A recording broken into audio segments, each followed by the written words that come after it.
Estamos ya en el día martes 25 de agosto de 2020. Vamos ya al espacio de la entrevista y como les adelantábamos, hoy vamos a conversar con el vicepresidente de la Asamblea Legislativa y diputado por el partido Gana, Guillermo Gallegos. ¿Cuáles son los elementos que tenemos para, esta conversación? Todavía está fresca la interpelación que desarrolló la Asamblea en contra del ministro de la Defensa, René Francis Merino Monroy.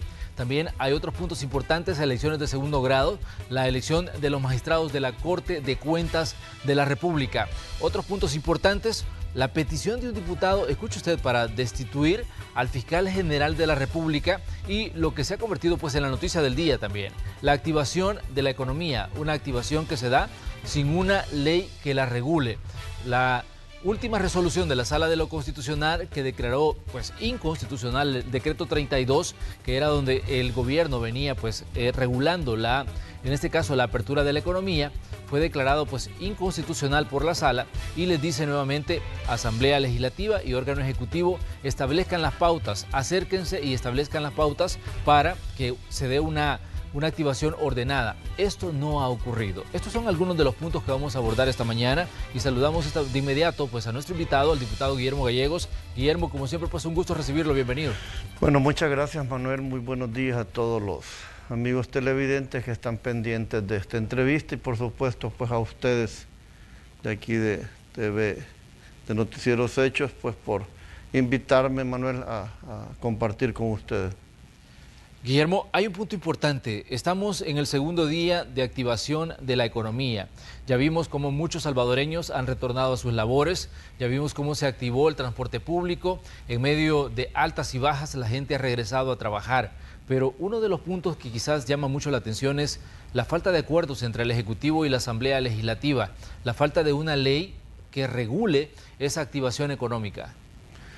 Bueno, mira, sí, yo creo que es una realidad. De hecho, a partir de ayer pudimos percibir en las calles de nuestro país o en la ciudad de San Salvador mucha actividad ya.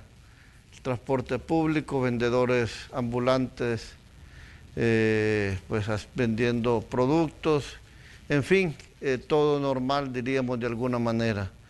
Desgraciadamente se quiso establecer una reactivación no como se tiene ahora, sin embargo, apelando a la conciencia de cada salvadoreño, el presidente de la República ha solicitado que cada quien tome sus medidas, sus prevenciones, las cuales pues todo el mundo conoce: distanciamiento social, uso de mascarilla y sobre todo la utilización del transporte público, que se ha determinado en el mundo que es ahí donde hay un gran nivel de contagio. Todo esto se debe, como tú bien dices, a la oposición reiterada, sistemática, que ha habido en la Asamblea Legislativa por parte de los partidos Arena, FMLN, que no estaban de acuerdo con todo aquello que estaba impulsando el presidente. Esta es una triste realidad y abonado a esto, que cuando ya se tenía un diseño, la sala de lo Constitucional emite una resolución que para nosotros pues llegaba un poco tarde. Digo para nosotros como gobierno, o para el gobierno llegaba tarde, un poco desfasadas en su aplicación, porque esto tenía que verse, esta resolución tendría que haber iniciado mucho antes y no a partir del 24. La realidad ya está, no se hubiera querido así, pero bueno, las condiciones, las situaciones que se dieron dentro de la Asamblea obligan a esto. Y hoy tenemos ya pues la apertura de la economía prácticamente funcionando de una manera bastante activa en el país. Poco a poco otras cosas se irán reactivando, como el aeropuerto, permitiendo otro tipo de actividades, pero hoy por hoy pues es una realidad. Y yo creo que lo importante, Manuel, es reiterar a cada uno de los salvadoreños que tomen las medidas pertinentes. El virus todavía está en el país, todavía está en el mundo. No se ha erradicado, ni siquiera pues se ha logrado contener. Hay partes en el mundo en las cuales ha regresado tan fuerte como inició, Sí. Y debemos de estar atentos como país, no permitirnos pues que retrocedamos. Afortunadamente los reportes diarios nos indican una baja al nivel de contagios, de personas fallecidas, y bueno, lo importante es, como digo, pues que sigamos pendientes y que sigamos tomando medidas que puedan contenerlo y que puedan evitar su propagación. Guillermo, hay un punto importante en esto también. Para bailar obviamente se necesitan dos y aquí pues vemos esa falta de acuerdos entre el Ejecutivo y el Legislativo.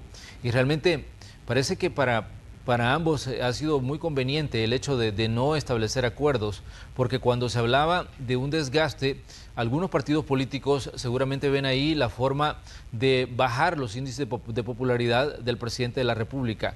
Y el presidente obviamente ve una estrategia de desgaste de los mismos partidos. Esta es una situación muy real en torno a la falta de acuerdos también, Guillermo.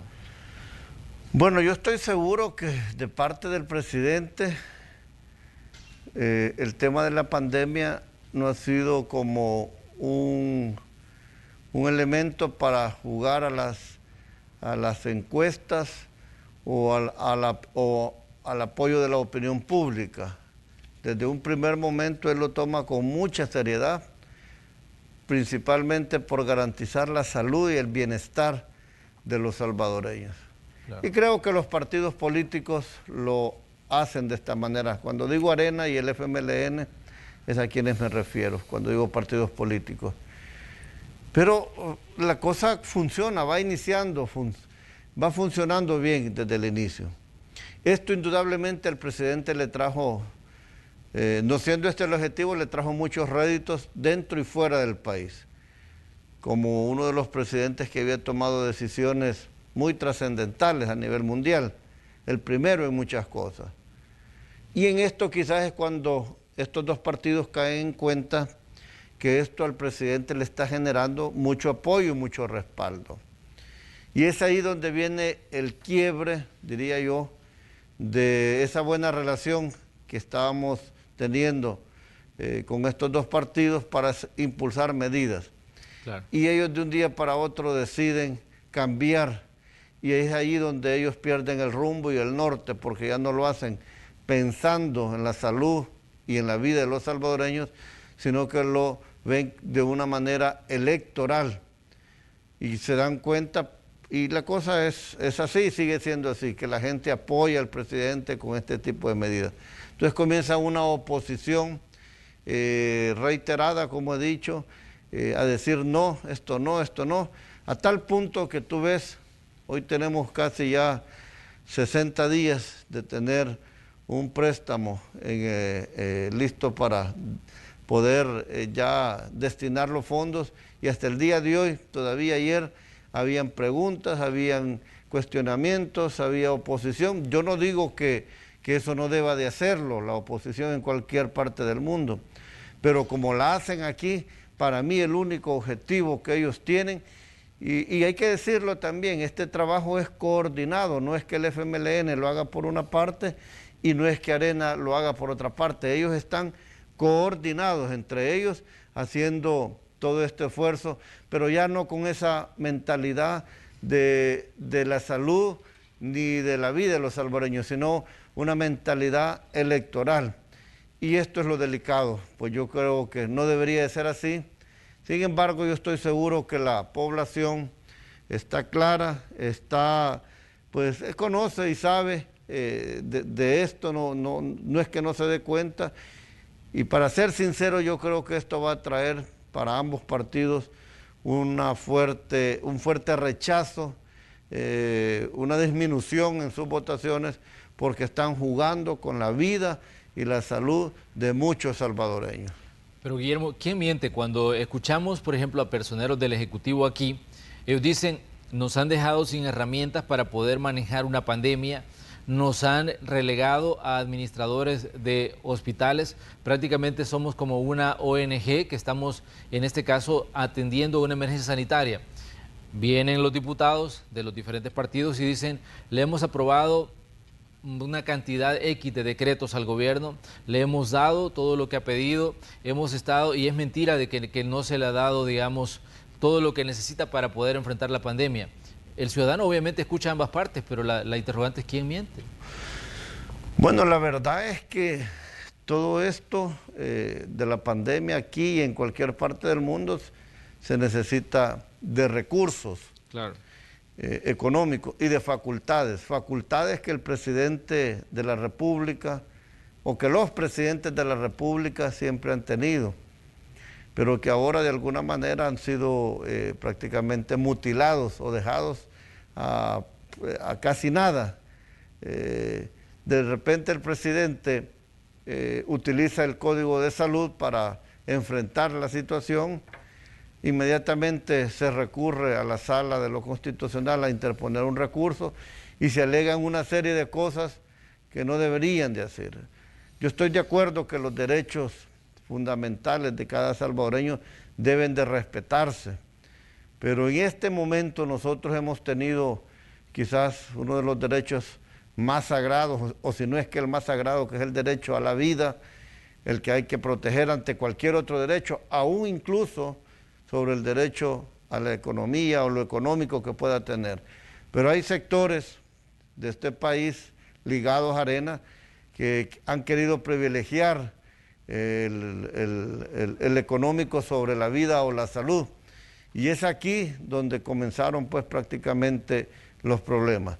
Y poco a poco se le fueron cercenando facultades al presidente, poco a poco se le han ido limitando recursos al presidente, poco a poco pues el presidente fue quedando con los brazos atados, pero a Dios gracias, nosotros tenemos un presidente hoy en día que pues lo que conocemos y sabemos cómo es él no se ha quedado de brazos cruzados y siempre, absolutamente, en todo momento ha tenido una alternativa, ha tenido alguna solución, haciendo, como decimos popularmente, de tripas corazones, y hemos salido avante como el país. Pero ya llevamos varios días, varios meses de no tener ese apoyo en recursos económicos, teniendo en cuenta que hasta esta fecha, Manuel, aproximadamente se han dejado de percibir 700 millones de dólares, los cuales se hubieran percibido si hubiéramos tenido un tiempo sin pandemia. Eso estaba presupuestado, pero hay ese vacío de 700 millones. Pero pues el presidente ha tratado de hacer lo posible, lo humanitariamente posible, y tú ves cómo hoy en día, de aquellas reservas que se hicieron en compras de alimentos a otros países que son grandes productores, todavía hoy en día podemos observar ministros, personal del gobierno, pues entregando estas cajas alimenticias a diversos sectores de la sociedad. Entonces sí, yo reitero y respaldo lo dicho por funcionarios, prácticamente han cortado la posibilidad de ayuda en materia de préstamos, han cortado también las facultades que el presidente tenía en base a la ley de emergencia, en base al Código de Salud para poder accionar o tomar medidas. Y como te vuelvo a decir, esto tiene como resultado esa alta popularidad o apoyo que el presidente ha tenido, no solo aquí, sino que a nivel mundial. Y esto es lo que al final, en haciendo quizás un análisis tonto por parte de ellos, los pone en una situación bastante complicada en las próximas elecciones, y creen que haciendo esta oposición también torpe van a ganar réditos políticos. Lo que no se han dado cuenta, y te acordarás, Manuel, que en las próximas elecciones estos dos partidos van a salir tremendamente afectados porque pues privilegiaron lo político electoral versus la vida de los salvadoreños.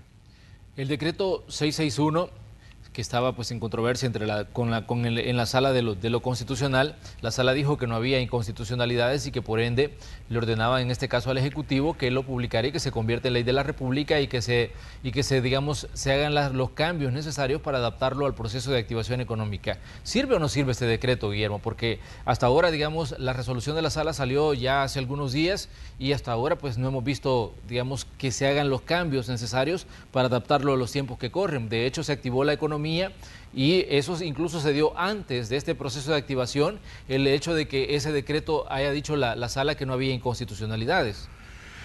Bueno, lo que sucede es que estas son un poco de las contradicciones que puedan darse. Yo creo que la resolución de la sala puede ser buena o puede tener puntos favorables, pero lo único que creo que tiene de inconveniente la resolución de la sala es que se da a distiempo, se da el miércoles o jueves de la semana pasada más o menos, o martes, cuando ya estaba todo decidido. Entonces es una cosa bastante complicada.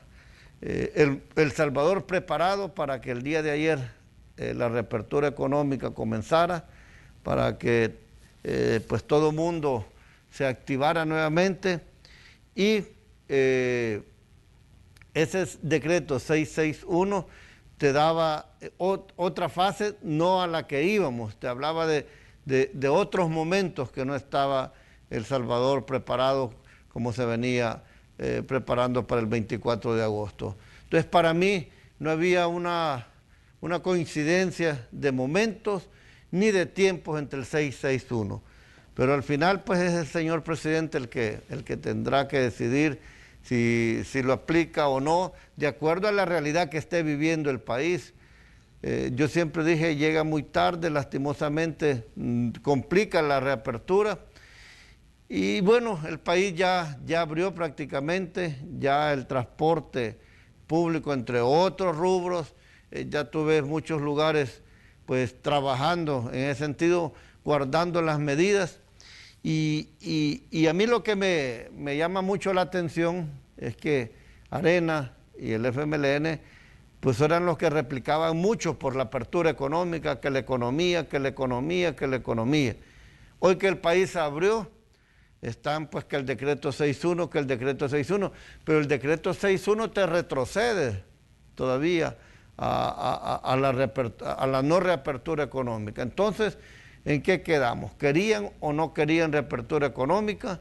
Yo creo que lo mejor sería que el país y todos le hagamos frente a la situación en la que estamos y que guardemos pues las medidas respectivas para que no haya más contagios, o si son, que sean los menos posibles. Pero va a salir pronto el decreto 661 porque algunos diputados dijeron, miren, hay que reformarlo, ya vamos a trabajar en eso, pero no, hasta ahora pues no se ha visto nada claro. Se preparó una pieza de correspondencia en la plenaria pasada, se introdujo al Pleno para que este decreto pueda aprobarse, pero tú fíjate que cuántos días han pasado y la Asamblea incluso no ha accionado en eso. Entonces yo diría que lo mejor es olvidarse del decreto 6.1, seguir el rumbo que llevamos, cosas como por ejemplo que no habrán clases presenciales hasta después del 31 de diciembre, la reapertura del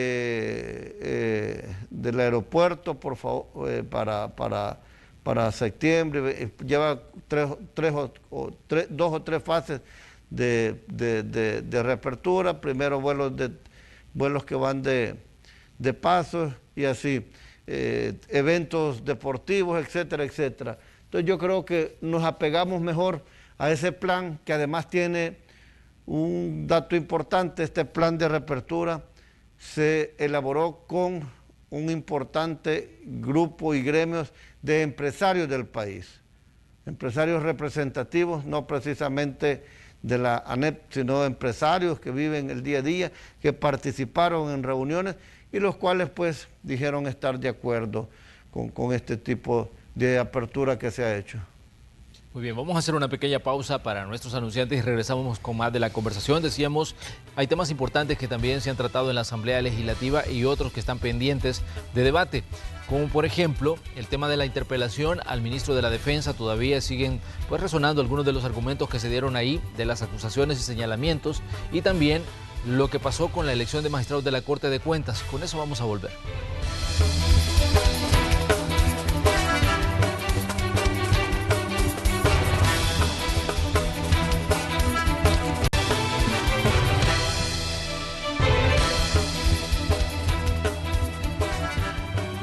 Mañana de martes 25 de agosto de 2020, del espacio de la entrevista de Hechos AM, hoy nos visita el vicepresidente de la Asamblea Legislativa, diputado por el partido Gana, Guillermo Gallegos. Como decíamos, hay diferentes situaciones que están ocurriendo en la Asamblea y puntos que seguramente van a generar debate. Ayer saltaba a los medios de comunicación un reporte en el que indicaba que el diputado Ricardo Velázquez Parker está solicitando que se destituya al fiscal general de la República. Según lo que decía, es porque no ha hecho nada y no ha investigado, decía, situaciones que se han denunciado, como por ejemplo los incidentes del 9 de febrero. Eso está entre los argumentos que daba este diputado para pedir la destitución de un funcionario que fue electo por la misma Asamblea Legislativa. Guillermo, ¿qué lectura hace usted de esto que saltaba ayer, como decíamos, a los medios de comunicación y en la que todo el mundo hablaba de la petición que estaba haciendo el diputado Velázquez Parker? Bueno, yo esperaría creer que es un hecho aislado de parte del diputado Parker, para el cual yo he dicho que a mí me parece que él como que no está un poco con los pies en la tierra y como que es un poco falto, como decimos popularmente nosotros, cuando le falta todavía un poquito para ser normal. Digo esto sin ánimo de querer ofenderlo, pero sus actitudes, sus cosas, todo lo que le hemos visto durante lo que él ha sido diputado nos lleva a pensar que realmente hay algo ahí que no funciona bien en la cabeza del diputado Parker, Velázquez Parker. Pedir esto, como vuelvo a decir, eso puede ser una teoría, que su poca madurez intelectual le lleve a pedir esto, o que alguien lo esté utilizando, porque esa hipótesis no la podemos descartar, que alguien lo esté utilizando para pedir la destitución del señor fiscal general de la República. Nosotros, por supuesto, que con esto no estamos de acuerdo. Y yo sobre todo valoro el esfuerzo, el trabajo que está haciendo el fiscal general junto con sus fiscales en el tema terroristas pandilleros. Yo lo decía hoy, hace unos días, se lo comentaba a alguien así en persona y le decía cuánta estructura de pandilleros se están desarticulando en el país. No menos de 500 pandilleros han sido arrestados en los últimos meses y esta es una labor de la Fiscalía y la Policía también. Pero el fiscal ha dado esas muestras y todo aquello que vaya en contra de las pandillas, que se les ataque, que se les reprima, que se les rechace y que se les capture, va a tener siempre mi apoyo y mi respaldo. Es más, yo sigo creyendo que la pena de muerte debe ser una medida ejemplar para aplicársele a estos sujetos. Aparte de eso, él ha tenido la fortaleza también de iniciar un proceso contra personas que han sido involucradas con negocios con los pandilleros por compra de votos. Ha procesado a 2 exministros de Defensa, al expresidente de Arena, entre otras cosas, y bueno, ha hecho cosas relevantes, creería yo. Para mí la labor del fiscal ha sido notable. En el caso, digamos, de los argumentos del diputado Velázquez Parker, él dice, el fiscal no ha investigado el caso de lo que pasó en la Asamblea Legislativa el 9 de febrero, ni tampoco ha investigado, decía, lo que pasó en el Puerto de la Libertad cuando se creó un cerco de seguridad ahí. ¿Esto puede tener, digamos, algún tipo de relación con el proceso de interpelación también? Porque estamos hablando de cosas pues muy parecidas. Estamos hablando de una situación que llevó incluso al actual ministro de la Defensa a sentarse en la Asamblea en esa interpelación que fue larga y que fue, digamos, redundante hasta cierto punto en los temas que se hablaron ahí. Esa puede ser una excusa, Manuel y amigos televidentes, porque sí, el 9 de febrero él lo ha investigado. Es más, yo declaré ante la Fiscalía General de la República los hechos del 9. Y no solo yo lo declaré, lo declararon mucha más gente. Y nosotros seguimos sosteniendo que en ningún momento ahí se cometió algún ilícito. Atendimos una convocatoria del Consejo de Ministros que es constitucional. Hasta ese momento la sala no había resuelto sobre eso. Nos instalamos como todo mundo, pero no es eso. Realmente no. Y lo del cerco sanitario es una medida que está establecida dentro del Código de Salud. Entonces no tiene por qué investigarle el fiscal. Pero como digamos, te vuelvo a decir, lo que sucede es que esto no puede verse también como un hecho aislado de una persona que como decimos popularmente, le faltan 5 para el peso, sino que es alguien que están utilizando para tratar de alguna manera querer realmente destituir al fiscal. Pero si hacen esto,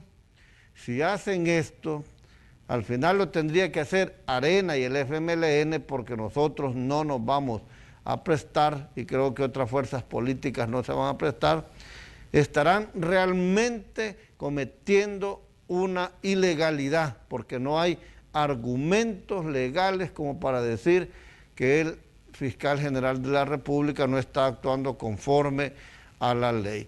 Y yo creería pues que esto debe mantenernos alertas y pendientes en los últimos días. Esto puede, no sé, tener alguna situación que creería que al final pues esto no pase de ser simplemente la utilización de un diputado por fuerzas extrañas, porque no descartamos realmente esa hipótesis.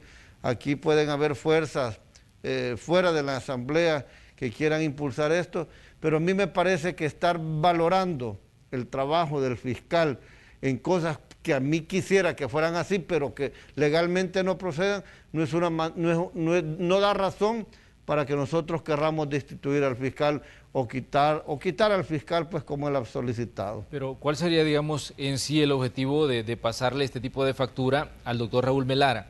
Yo hablaba con él sobre los hechos del 9 de febrero y hablábamos precisamente en este mismo espacio, y él decía de que su investigación pues había llegado a la conclusión de que no habían elementos para investigar al actual ministro de la Defensa.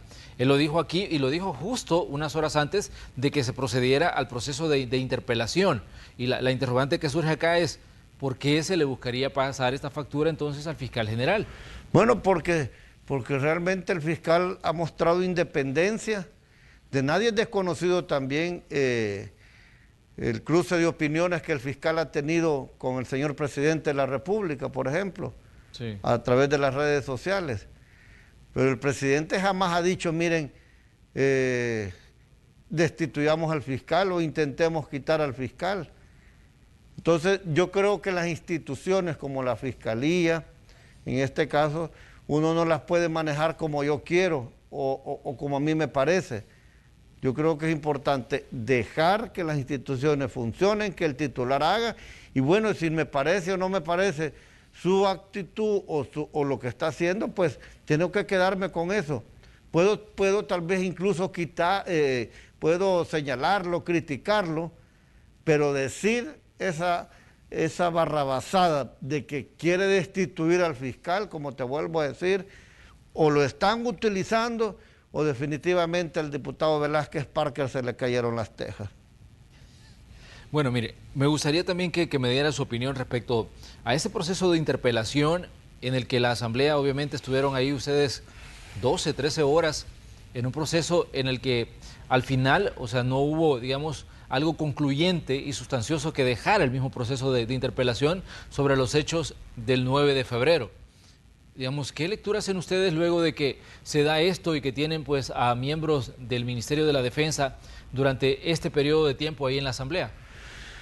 Fíjate, Manuel, que yo me pregunto, Bueno, y este Arena y este FMLN que no se dan cuenta que con este tipo de acciones cada vez le ponen un clavo más a su ataúd como partidos. Y antes de seguir con esto, yo quiero hacer un paréntesis. Quiero felicitar al señor ministro de la Defensa, a su estado, al alto mando, que estuvieron ahí estoicamente, militarmente, con todo honor y todo decoro, aguantando una serie de improperios, malcriadezas y abusos por parte de algunos diputados y diputadas que realmente no saben respetar.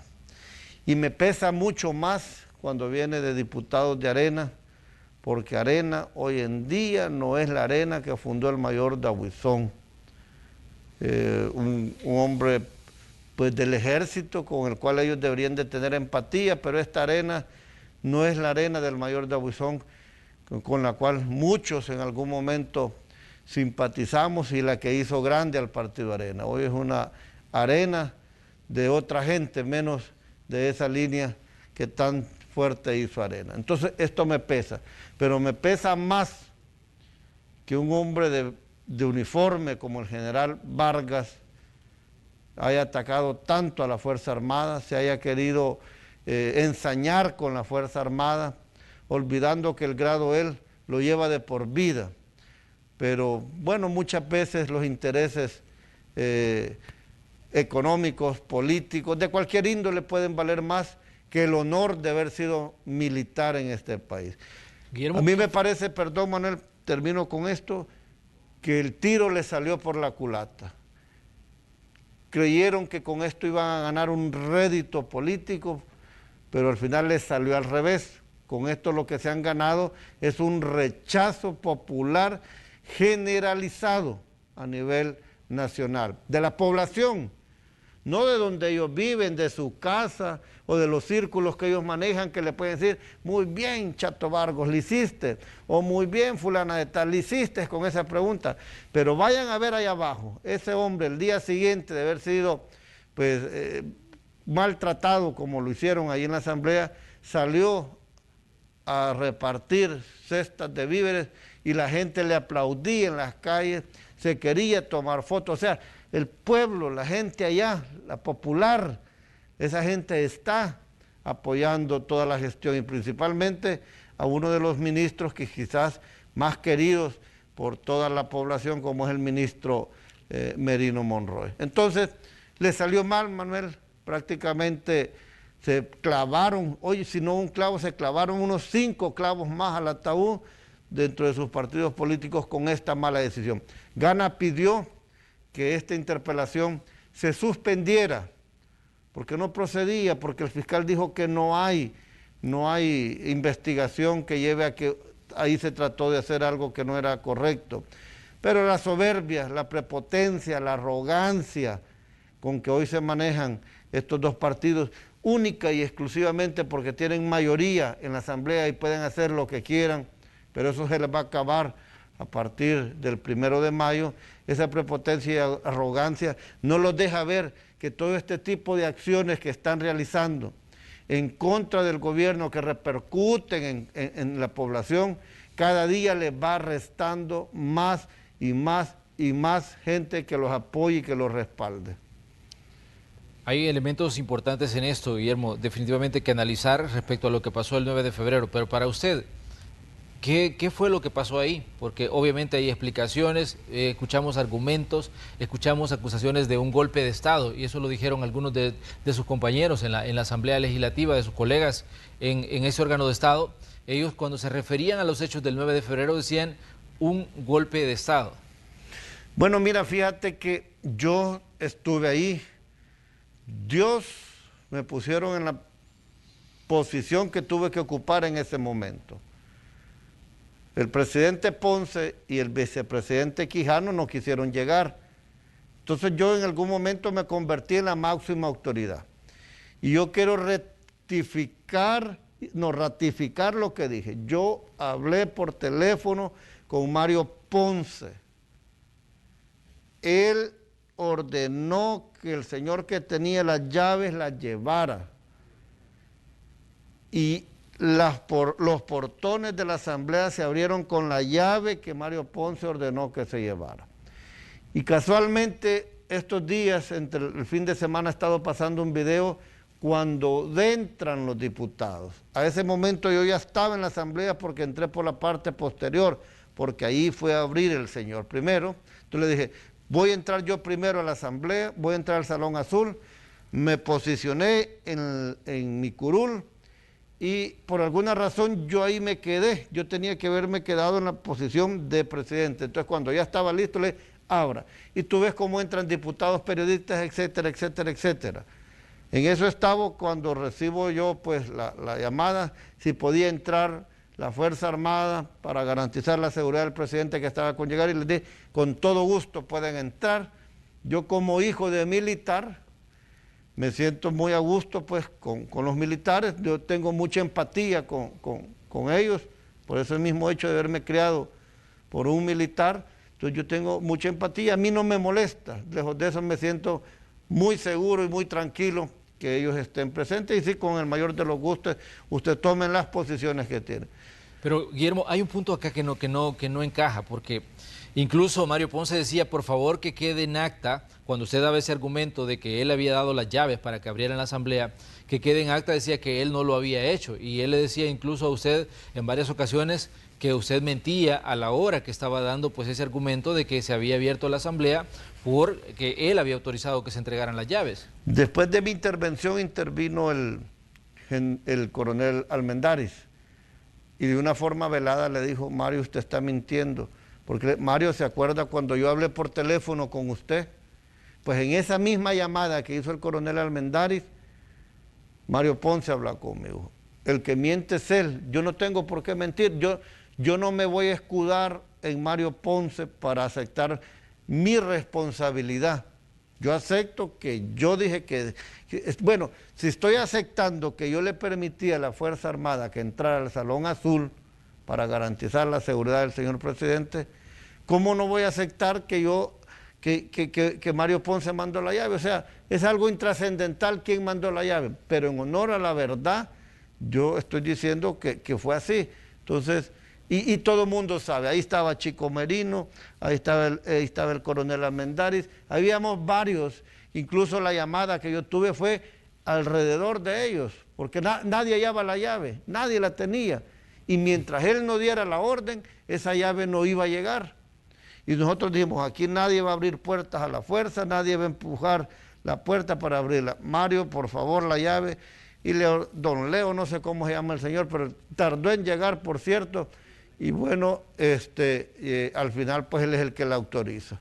Pero allá cada quien en su responsabilidad, lo que pasa que, no sé, el temor que él pueda tener, pero al igual yo lo eximo de cualquier responsabilidad a él, pero sí él mandó la llave y toda la responsabilidad yo la asumo, porque realmente pues yo fui el que dio la llave a la petición que le hice a Mario para que abriera. Una pregunta, Mar. En este caso, Guillermo, esto se convirtió en una medición de fuerzas. ¿Quién ganó esa medición de fuerzas? ¿El Ejecutivo, argumentando de que no hubo, digamos, una invasión a la Asamblea?